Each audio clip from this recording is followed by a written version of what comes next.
Good afternoon. How are you guys? It's been the summer holidays for about 2 hours, and I'm just going to do a quick video on pacing, energy, and I'm really nervous about the holidays this year. You can hear from my voice that I'm really croaky today. That's a sign that my voice is tired, and I've already nebulized the saline today.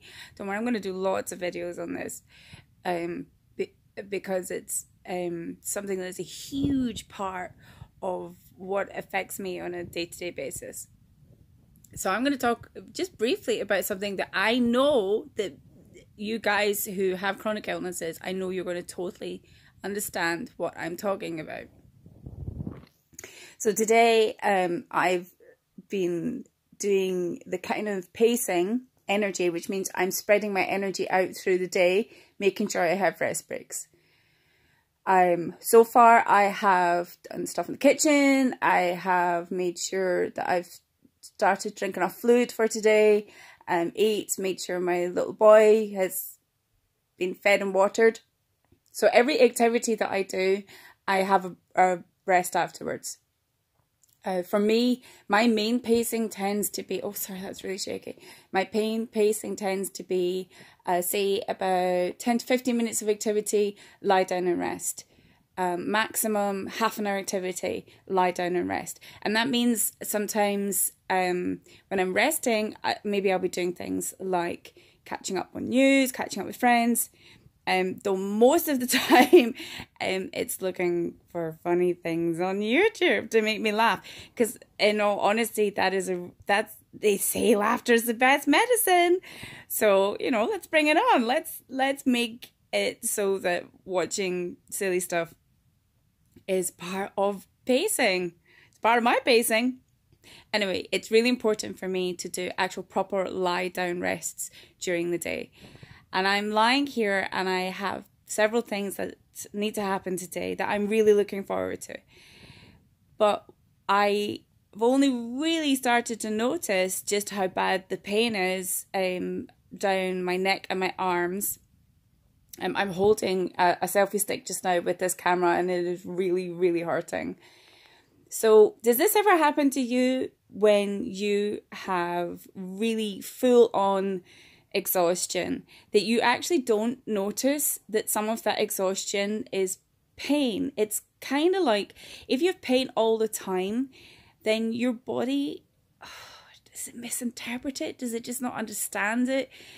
It's like almost it's in the background, but when you lie down and you relax, you realize, actually, I need to do something about that. I need to do something about the level of pain I'm in, because if I don't, I'm not going to get what I need done today, because it's contributing far more to the exhaustion than I realize. This is like, when you're trying to explain what chronic pain is like to another person, it's like constantly trying to find a language that doesn't exist.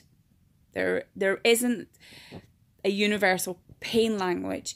I know people talk about monitoring their pain levels, say you mark it out of 10, so how many out of 10? Well, I don't know how many out of 10 today is, because there is no baseline that makes sense. I don't know what below 5 out of 10 has felt like. It's been so long, I have absolutely no idea. What does that feel like? Below 5 out of 10. And my below 5 out of 10 might be, in all honesty, what people without chronic pain would say, that's a 5, your base level's 5. That's not a 5. Your base level's more like a 10 out of 10. And what you're describing is agony. What you're describing is excruciating. My husband and I, we quite like using the number system sometimes if we need to tell each other quickly. So I need to tell him quickly, and I cannot talk that day. I'll say it's a 9. Today's a 9, or today's a 10, or today's 11, and that lets him know that it's like saying the weather is going to be really stormy, so make sure that I have an umbrella. and a bed to lie on and painkillers. And don't worry if I'm not talking, because I am so full of pain right now. I have no space in my head for words, or conversing or communicating. So when you have this kind of difficulty in expressing it, it means that you're constantly trying to look for ways to tell people who are close to you what's going on. But what I'm trying to describe as well is it's also difficult to know how sometimes to tell yourself.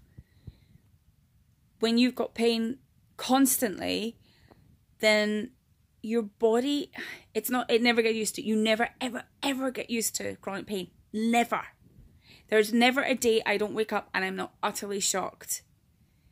Today, it's just, it's about trying to work out how to listen to my own cues. Oh, here comes my little boy. Hi, darling. I'm doing a little video. Let me do a video. Oh, you want in? But No. what are you doing? What are you doing? What are you talking about? I'm talking about how sore Mummy is. Hi, Mum. Okay. Hi, Mum. So Hello, hello, hello. How sore is Mummy today? How can you tell that Mummy is sore today? You are croaky. I'm croaky. Does my face look sore? You look pale. I look pale. Oh, that's so sweet. Oh, thank Ah, you for noticing. Toblerone. Pale as a Toblerone. Okay, well, you know, I'm struggling to find the words here to describe chronic pain, but I just need to ask my son. He's already found the place for me. Today, I'm as pale as a Toblerone. Have a nice day. Big hugs to you all. Say bye. Pug. No, not pug. Bye. Pug. Not pug. Bye. No, not pug. Bye.